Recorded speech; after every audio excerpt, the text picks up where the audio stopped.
Glory and honor be unto our Almighty God. Amen. A joyful evening to you all, friends and fellows of hope, precious jewels of the living God. Kumusta kamo mga kapaglaom?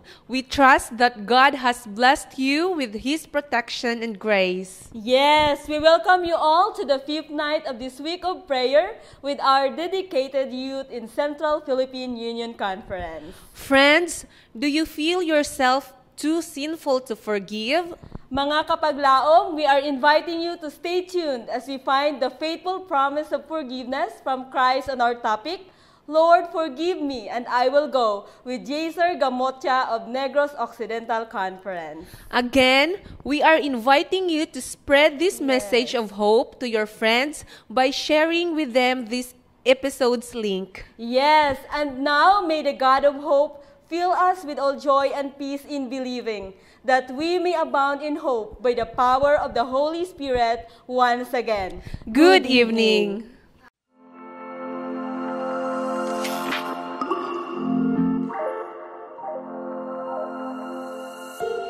Good evening, brothers and sisters in Christ, and once again, I welcome you to our Global Youth Day week of prayer. So praise God, brothers and sisters in Christ, for this opportunity that the Lord has given us to partake in this media ministry. So even though it's unfortunate that not all of us can gather face-to-face or personally to celebrate the Global Youth Day for this year, but still we praise God because we have this opportunity to gather together online and still talk about the goodness and the faithfulness of our God. And this night, my dear brothers and sisters in Christ, we are now on the 5th night of our Global Youth Day. And if you have noticed, if you have watched our previous week of prayer online videos, you will notice that the first line or the first phrase of every topic always starts with Lord, I will go. So that is the central theme of our discussions for our Global Youth Day week of prayer. And tonight, the title of our topic is actually, Lord, I will go, forgive me. So, Lord, I will go, forgive me. And our key text is found in John chapter 8, verse 47. So if you have your Bibles with you, kindly open them with me. I am reading from the New King James Version. It says here in verse 47, He who is of God hears God's words. Therefore, you do not hear because you are not of God. And before we go on any further, my dear brothers and sisters in Christ, I am inviting you for a word of prayer. Let us pray. Our dear Heavenly Father, once again, dear Lord, we'd like to thank you and praise your name, O God, for this wonderful opportunity that you have given to us, dear Lord, to once more study about your word, study about your love, and study about your faithfulness, dear Lord, this evening. We are praying, Father, that you will grant each and every one of us wisdom and thy Holy Spirit, Father, that we will be able to understand your message this evening. May you also use me, Father, hide me, Lord, behind the shadow of the cross, that only you will be seen, only you will be glorified, O God. May you bless us. Continue, O God, to pour your Holy Spirit upon your young people, not just here in Central Philippine Union Conference, but also all over the world, O God. We entrust everything to you. Thank you, Father, for everything. In Christ's name we pray. Amen. So the title of our topic is, Lord, I will go, forgive me. And I want to start our message with a story. So there's a story actually of a Spanish father who had a fight with his son. So this Spanish father probably had a disagreement with his son or a fight with his son. However, this father, full of remorse, actually wanted to reconcile with his son. So imagine this father who was estranged from his son. He probably misses his son so much that he could not stand any second longer without talking and seeing his son. So wanting to reconcile with him, he actually placed an ad in the paper saying, Paco, meet me at the Montana Hotel Tuesday noon, all forgiven, Dad. So this father, who was probably longing for the companionship of his son once more, was longing to be reconciled with his son, actually wanted to talk to his son and ask forgiveness to him for whatever whatever their fight was about. So he placed an ad in the paper and announced that he was looking for his son who was named Paco and that they were to meet at the Montana Hotel Tuesday noon. And the very beautiful phrase here is that all forgiven, Dad. So meaning whatever the son's mistake or sin against his father was, his father has already forgiven him completely. So he was already completely forgiven.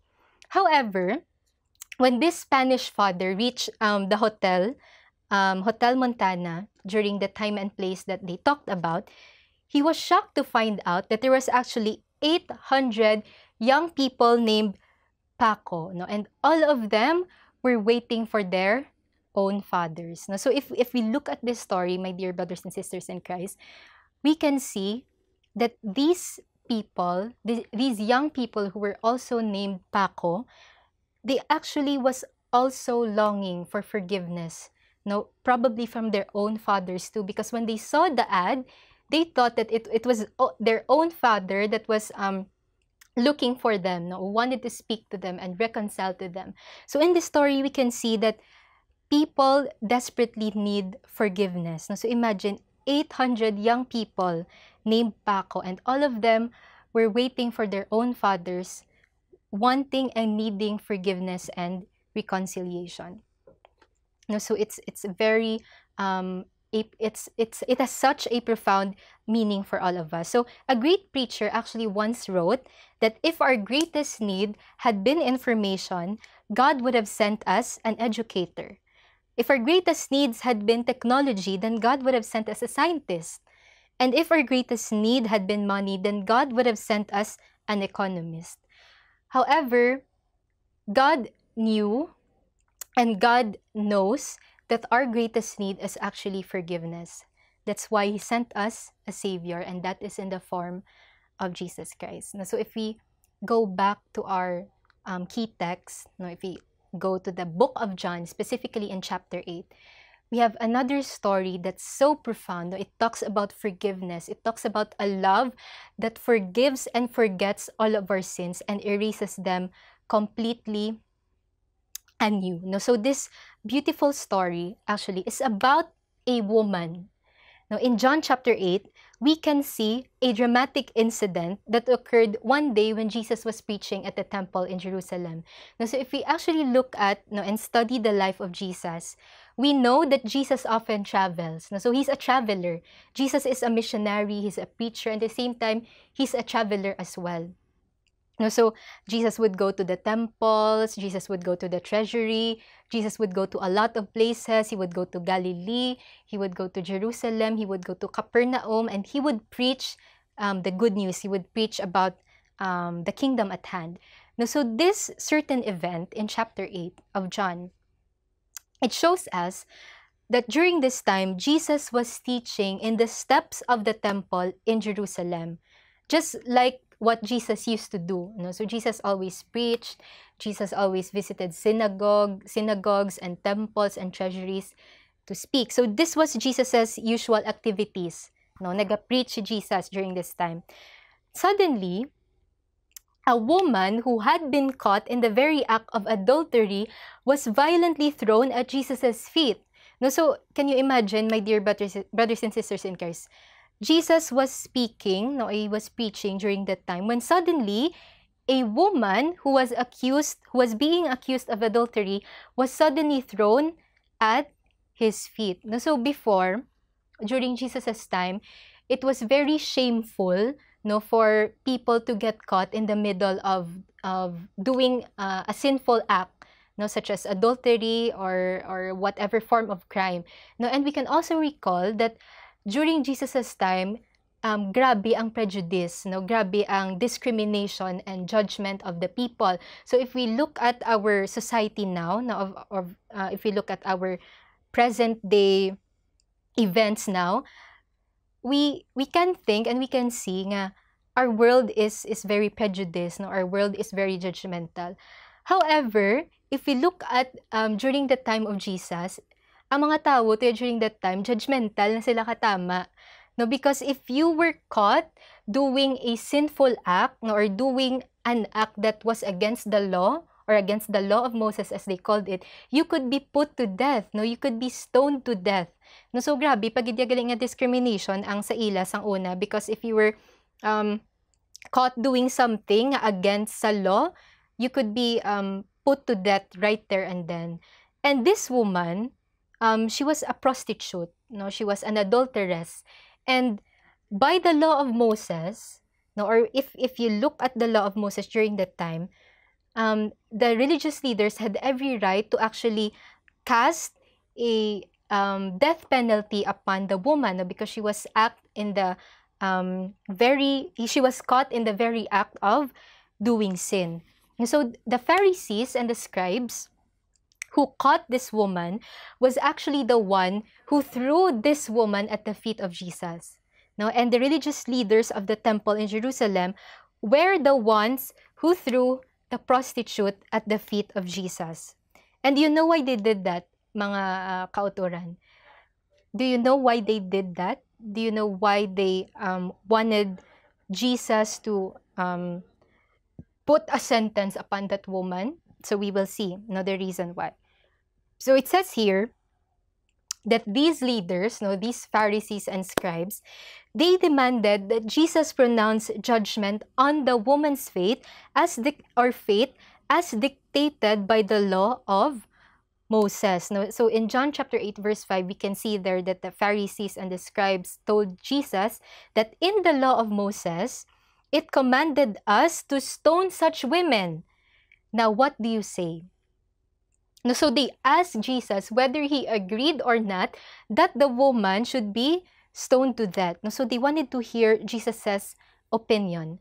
No, and before we continue, my dear brothers and sisters in Christ, we have to realize, no, that during that time, during the earthly ministry of Jesus, when he was preaching the good news, when he was preaching about the soon coming of the kingdom, Jesus was very well respected, no, in some group of people. So may mga tao nga they were really convicted that Jesus was the Messiah.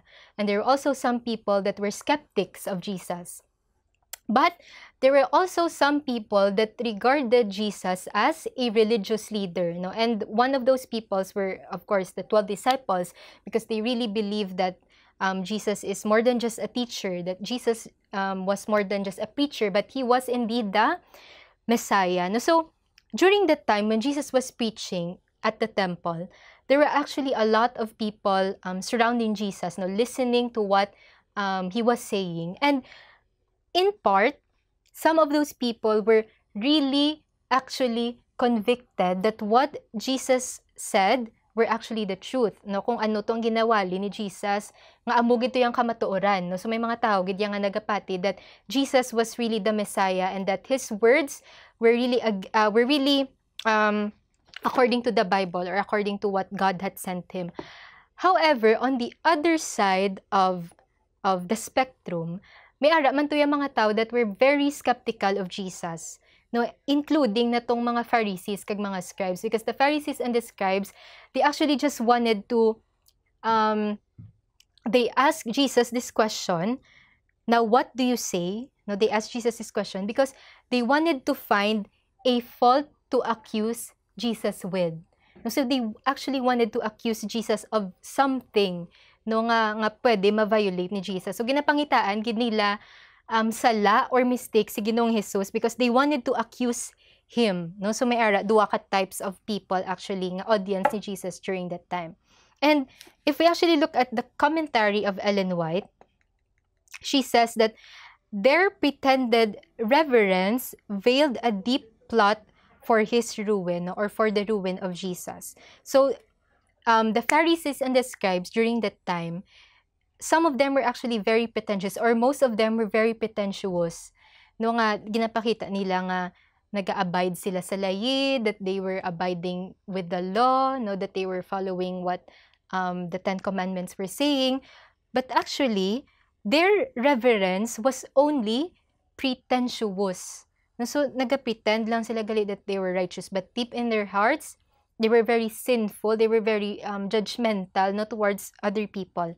And during this time, they had seized upon this opportunity to secure the condemnation of Jesus, no, thinking that whatever decision he might make, they would find occasion to accuse him. No, so in this question nga ginpamangkot nila kay Jesus, no, sang ginhambalan nila si Jesus, in the law of Moses, it commanded us to stone such women. Now, what do you say? So, if mag-answer si Jesus nga i-acquit niya ang woman, then he might be charged with despising the law of Moses. No, so, kung maghambal si Jesus nga, I acquit the woman or hindi ko pag-i-punish ang woman, that Jesus would be accused that he was not following the law of Moses. And should he declare her worthy of death, he could also be accused to the Romans as one who was assuming authority that belonged only to them. No, so kung ipatungan naman ni Jesus atong babayi sang punishment, like death, so ma-accuse naman siya sang Pharisees and scribes nga ginakwa niya ang authority nga dapat iya sang Rome or dapat nga iya sang Romans, because during that time it was the Romans who pronounced sentence upon criminals. No, so they would accuse Jesus of taking the authority and the power from the Romans. No, so they thought nga win-win na to nga situation, nga madaog na sila sa amo to nga situation, kaya hamba nila kung ano man ding i-answer ni Jesus, for sure we can find something that we could accuse him for. However, Jesus was very wise, no, and kanami kay Jesus, because he really acted, no, upon the principle of heaven. And during this time, when the Pharisees and the scribes asked him, now what do you say? Jesus did not answer. No, so naghipos lang niya si Jesus. And I find this action very peculiar.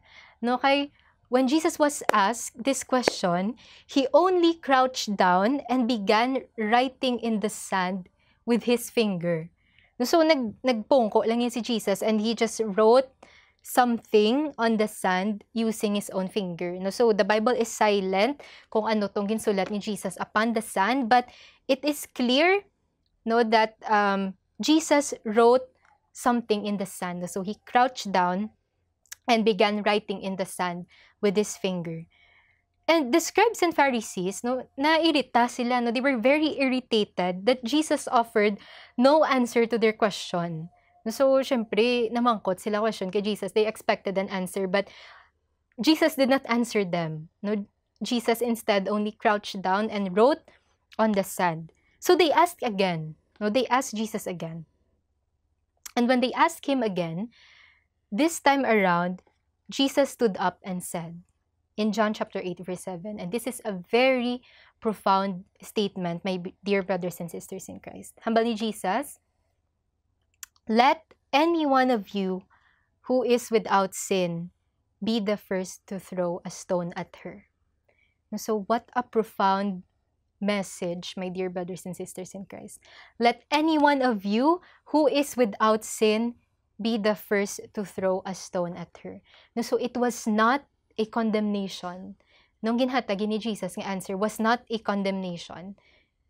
And it was not also a direct indication nga free na atong babayi from the law of Moses, or pwede na yung makadisobey ang babayi or kung sino man da from the law of Moses. No, it was not a indication of that. However,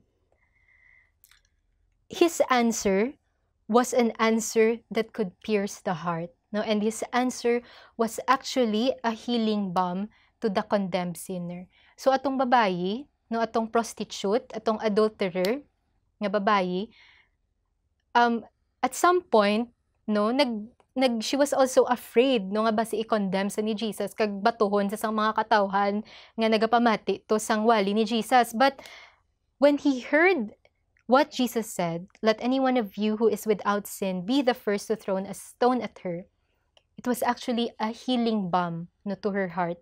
Kaya nga aman, because Jesus did not condemn her. No, so wala siya gin-judge ni Jesus, even though he had every right to be. No, wala siya gin-condemn ni Jesus, and Jesus did not leave her to be helpless, no, amidst of that crowd the crowd during that time. And after Jesus answered those words, he wrote again in the sand. So nagsulat liwat si Jesus sa balas, although we do not know what he really wrote about. But when Jesus finally stood up and looked around, the accusers were already gone. No, so atong mga Pharisees and scribes nga naghaboy sang babae at the feet of Jesus, atong Pharisees and scribes that wanted to accuse this woman and wanted to find fault in Jesus, they were already gone. No, by the time that Jesus finished writing in the sand. And Jesus turned to the woman and said, "Woman, where are they? Has no one condemned you?" And in front of the crowd, the woman answered, and she was full of shame. No, grabe, kauluya na para sa iyang part because her sin was actually revealed in the open. No, so ginpabalogid sa mga Pharisees and scribes nga ang ini nga babayi was a prostitute. No, ginpabalogid sang sini nga Pharisees and scribes to the crowds that this woman committed adultery. So naturally, this woman was really embarrassed. No, she was full of shame. And he answered Jesus, "No one, sir." No, so ginpamasa ni Jesus, "Has no one condemned you?" She answered, "No one, sir." And Jesus looked at her and replied, "Neither do I condemn you. Go now and live your life of sin." No, so kanami, sang answer ni Jesus that is found in John chapter 8, verses 10 to 11. "Neither do I condemn you. Go now and live your life of sin." So, this message, my dear brothers and sisters in Christ, these words were the ultimate hope for that condemned sinner. And it is also a message of hope for all of us. So this woman, even though it was clear that she committed sin, even though it was clear that she was a prostitute and that she was an adulterer, but Jesus did not condemn her. No, Jesus did not leave her in her sins. Jesus did not leave her to continue living her life with the burden of guilt and shame of her sins, but instead, Jesus forgave her. No? So Jesus acknowledged the sin. Jesus acknowledged that this woman had sinned, but he did not condemn her to die. Instead, Jesus forgave her and he restored the life of that woman who had been caught in the act of the adultery. So those words, my dear brothers and sisters in Christ, "Neither do I condemn thee, go and sin no more," were the ultimate healing balm to this condemned sinner, or to this sinner.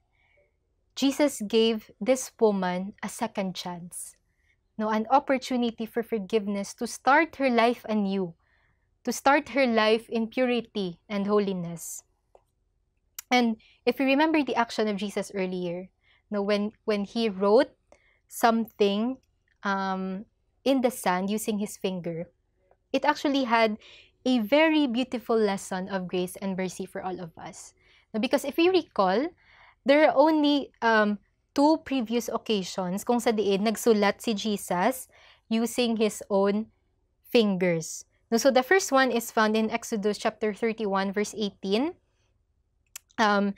During this time, God is presented writing with his finger on stone tablets. So Jesus wrote the 10 Commandments using his own finger. So that was the first occasion wherein Jesus wrote something with his finger. And the second one is found in Daniel chapter 5, verse 5, wherein Jesus wrote on the surface of a wall. And if we look at the contrast, or if you look at the symbolism behind this act, on the stone tablets, God wrote his law, which is eternal. And on the surface of a wall, God wrote the death sentence against a wicked king named Belshazzar. So in this example, or in these examples, we can see that God writes in stone what he wants to remain forever. So meaning, kung ano ang ginasulat ni Jesus in stone or in tablets of stone is eternal. It remains forever. Like the 10 Commandments was written on the finger or on the stone tablets using the finger of God himself. And that which is eternal is irrevocable. So hindi na ni siya mabawi. It lasts forever. It's eternal. It can't be reversed. However, we ask ourselves, my dear brethren, what does it mean when God writes on the ground, specifically on the sand? If you recalled earlier, Jesus wrote on the sand. No, so it shows us, gali, that when Jesus Jesus's act of writing on the ground with his finger was actually a symbolism that whatever he writes on the ground is something that he wants to be erased.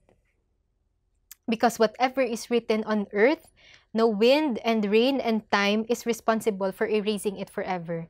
No, so kung ano man to ya, whatever was it that Jesus wrote on the sand, it would be vanish. No, kay mapalid na saya sang hangin, mabasa saya sang tubig, so madula ni saya ang whatever is written on the sand. No? Unlike ya sa kung ano ang nasulat sa bato or sa stone tablets that cannot be erased. No, so amo man na, my dear brothers and sisters in Christ, this is the lesson that God wants us to learn. That his act of writing on the ground with his finger showed the accusers of that ashamed woman that forgiveness, restoration, and the second chance to start all over again was available to them as well. No, so hindi lang ya gali sa akon or sa imo or sa specific person nga available ang forgiveness ng Ginoo, but it's for everyone. No, that's why Jesus showed that act very obviously. No, so isang inubra to ni Jesus ang act of writing on the ground. He let those Pharisees, no, he let the crowds saw what he was doing so that he could also impart the message, no, or the meaning of that act to them. And that was forgiveness, restoration, and the second chance to start over was also available to them. No, so before we go to the conclusion, no, of our message, I want to share another story. No, it's a very interesting story. There was once a pastor, no, who as a young man, no, before he got converted, he was really convinced that he was doing a grave sin. No, and even though he had already asked God for forgiveness, no, he was still not convinced that God had already forgiven him. No, so ang burden sang thought nga hala basi wala pa ko napatawad sang Ginoo, gindala ya to Japon, no, he carried it with him hasta na lang nga nagdako siya, hasta na lang nga nangin full-pledged na siya nga ordained pastor. No, so he dragged the burden of his sin with him his whole life just because he wasn't sure if God had truly already forgiven him. No, so one day, he heard about a woman who had visions. So, sang ini nga woman had visions. And he heard that during these visions, she had frequent conversations with the Lord. Ang ini nga woman nga na-meet sang sini nga pastor. And after a while, the pastor decided to visit this woman, no, this woman who had visions. So, this old woman who had the power of visions, invited this pastor to his house, no, for a cup of tea. And towards the end of this pastor's visit, nagpamangkot siya, no, sa sininga tigulang. Hambal niya, is it true that sometimes you have visions? So hambal sang tigulang, yes. And the pastor asked again, and it is true, is it true that during these visions you often speak to the Lord? So once more, the old woman answered, yes. And then the pastor asked once more, well, the next time you have visions and talk to the Lord, could you ask him something for me? So ang tigulang, no, that old woman got curious. So ano ni bala ang gusto sang sininga tao nga ipapamangkot sa Ginoo? No, so she replied, yes, it would make me very happy. What do you want me to ask him? So this was the question of the pastor. Could you ask him what your sin, or could you ask him what sin your pastor committed when he was young? So gusto ipapamangkot sang pastor nga ato kung ano bala ang nakomit niya gid nga sala or nga sin sang bata pa siya, no, kay hindi gid siya maributay. He still had this burden of sin with him kag he wasn't sure if God had already forgiven him. No, so nag-agree atong old woman who had visions. And after a few weeks, they met again. And the pastor asked this woman, well, did you have visions again? Habal sang babae or sang tigulang, yes, I did. Did you speak to the Lord? Asked the pastor. Yes. No, basan di lang reply yes. Nagsurya ako liwat sa Ginoo. And the pastor asked, so did you ask him what sin I had committed when I was young? Hambasan ti lang, yes, I did. No, so ang pastor, kulbaan siya, no? He was nervous. Nga, finally, mabalaan niya naman gid kung ano, gid bala ang sala, no, nga gin-commit niya when he was younger. And this pastor was nervous and afraid, hesitated for an instant, and then asked, well, what did the Lord tell you? Ano ang sala ko sa una? What were my sins? Hambal sang tigulang, hambal sang old woman that had visions. The Lord told me that he did not remember. So this shows us, or this tells us, my dear brothers and sisters in Christ, that God forgives completely. No, so kung ano man to nga mga sala, no, or trespasses that we have committed in the past, if we have already asked God forgiveness for all of those sins and for all of those trespasses, God has already forgiven them completely. No, and He no longer remembers our sins. Now, just like the prophet Micah, who wrote about the divine forgiveness, asked himself, who is a God like you, who pardons sins and forgives the transgression of the remnant of his inheritance? You do not stay angry forever, but delight to show mercy. You will again have compassion on us. You will tread our sins underfoot and hurl all our iniquities into the depths of the sea. That is Micah chapter 7, verses 18 to 19. So what a beautiful promise and assurance, my dear brothers and sisters in Christ. Hambalyade, the Lord has compassion on us. He will tread our sins underfoot. Kag ang pinapagid kan nami nga promise, mga kauturan, is that Jesus will throw, no, Jesus will cast all our iniquities and sin into the depths of the sea. So ilubong gito ya sang Ginoo, not just 6 feet below the ground, but thousands upon thousands of feet below the depth of the ocean, below the depths of the sea. So that's how eager the Lord wants to forgive us, my dear brothers and sisters in Christ. No, so just like that prostitute woman who Jesus said to, neither do I condemn you. Go away and sin no more. Those words are also applicable to us. Jesus is also speaking those words to us, my dear brothers and sisters in Christ. Divine forgiveness is available to us these very moments. And the Lord invites us. He invites us to accept His offer of forgiveness. He tells us in Isaiah chapter 1, verse 18, come now, let us settle the matter, says the Lord. Though your sins are like scarlet, they shall be as white as snow. Though they are red as crimson, they shall be like wool.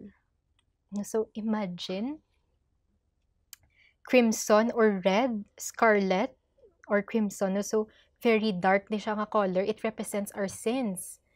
No, it represents the blood that was spilled on our hands because of the sins that we have committed, against God and against our neighbors. And if we think about it, it would be impossible to turn the color red into the color white. No, but Jesus offers us this promise. Though your sins are like scarlet, even though you have committed the gravest of sins, even though you have committed the darkest, the most the worst sins there are in the world, biski ano pa na kaitom, kahigko sang aton nga past, Jesus offers us that they shall be white as snow. We shall be white as snow. Kag pagahimuon nya kita nga putli sa iyang atubangan, pamaagi sa dugo ni Ginoong Hesus. So ano to ba lang natabo sa babae in our story, that prostitute woman? After Jesus forgave her, did she go back to her life of sin? No, so let's find out sa writing ni Ellen White. It says here that the penitent woman became one of the firmest friends of Jesus. She repaid his forgiveness and compassion with a self-sacrificing love and worship. So diri naton makita nga ang response sang sadto nga babayi when Jesus forgave her, her response was, I will go and tell other people of the forgiveness that I have received. She repaid Jesus' forgiveness and compassion with a self-sacrificing love and worship. When she stood sorrow-stricken at the foot of the cross and saw the dying agony on the face of the Lord and heard his bitter cry, that woman's heart was pierced afresh. Now, for she knew that his sacrifice was on account of sin, and her responsibility as one whose deep guilt had helped to bring about his anguish of the Son of God seemed very heavy indeed. Her heart ached with a sorrow past all expression, and she felt that a life of self-abnegating atonement would poorly compensate for the gift of life purchased for her at such an infinite price. So, this woman realized that the only thing that she could do in response to the forgiveness and love that Jesus showed to her was to do to others what also Jesus did to her. So, amuning balos ang sininga nga woman. As a response sa love nga ginhatag sa iyang Ginoo. Gusto, as a response sa love nga ginhatag sa iya sang Ginoo. Gusto yaman nga ihatag no, or i-share ang ini nga love, ang ini nga mayong balita sa iya isig katawo. We can see that after being forgiven, this woman experienced a complete change in her life. The woman that one day found forgiveness ended up being a faithful follower of the Lord. However, she didn't stay where he found her. Nusong pagkakita siya ni Jesus, she was at the state of sinfulness. No, she was a prostitute, she was an adulterer. But when Jesus forgave her, wala siya nagtinir sa kung diin lang sa. No, she did not stay stagnant. She did not go back to her life of sinfulness. She did not go back to her life of adultery. But instead, she chose a life devoted to God. She went, mga kauturan. She went and go, my dear brothers and sisters in Christ. No? So, just like us, nga ginpatawad na kita sang Ginoo sa aton nga mga sala, Jesus is also calling us, no, to take part in His ministry, to take part in the work. And we should always remember, my dear brothers and sisters in Christ, na sometimes you might think nga, I'm not worthy, Lord. I'm not worthy to take part in your work because I am a sinner. No, I am unrighteous. However, the Lord is very clear, mga kauturan, and He invites us that tugyan lang naton or hituad lang naton sa iyang aton mga sala, and He will forgive us. No, He will be faithful to forgive us. And we also should remember, my dear brothers and sisters in Christ, that once we have already asked God for forgiveness sincerely, no, and with earnestness, God has already forgiven us, and He no longer remembers our trespasses.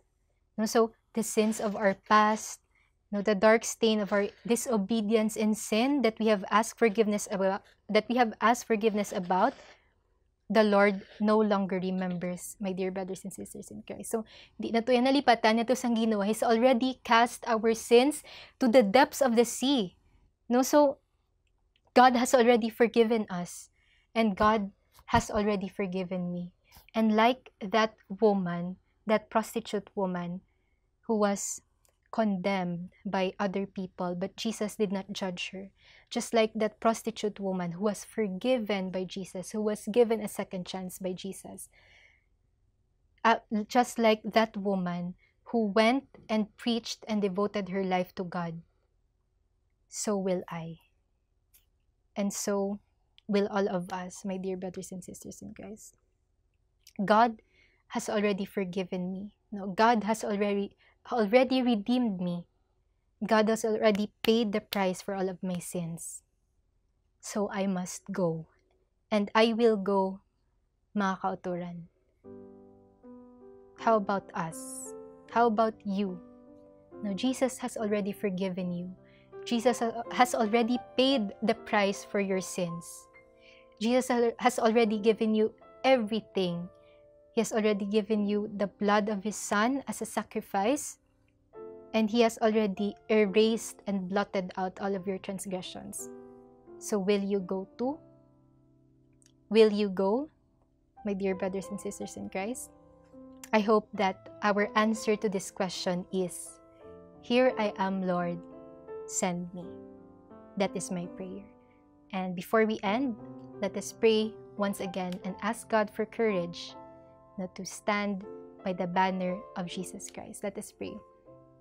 Heavenly Father, dear Lord, once again, we would like to thank you, O God, for this wonderful story of forgiveness, this story of a second chance, dear Lord, that you also are offering to each and every one of us.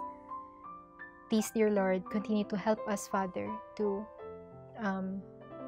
entrust our lives to you, to ask for forgiveness, O God, for all of our sins, and to have faith that once we have asked for forgiveness, you have already forgiven us. Help us, dear Lord, equip us with your Holy Spirit, that as we take part in your ministry, we will be empowered, dear Lord, and we will be zealous in sharing your love and your faithfulness to other people. Thank you, Father, for this message of forgiveness. Thank you, Lord, for forgiving us. And thank you for thy Son, Jesus, who paid the price for our pardon. All these things we ask and pray in the loving name of Jesus. Amen. Thank you, brothers and sisters in Christ, and stay tuned tomorrow and the coming days for the next part and the next portion of our Global Youth Day Week of Prayer. Once again, good evening and God bless us all. Amen. Blessed be the name of our pardoning God. Amen, kapaglaom Jai. We thank the Lord for the wonderful promise of forgiveness we received and have been reminded of tonight. Friends, brothers and sisters, mga kapaglaom, do you feel unable to discern which way to go and how to go for the service of the King? Do you feel your need of His guidance?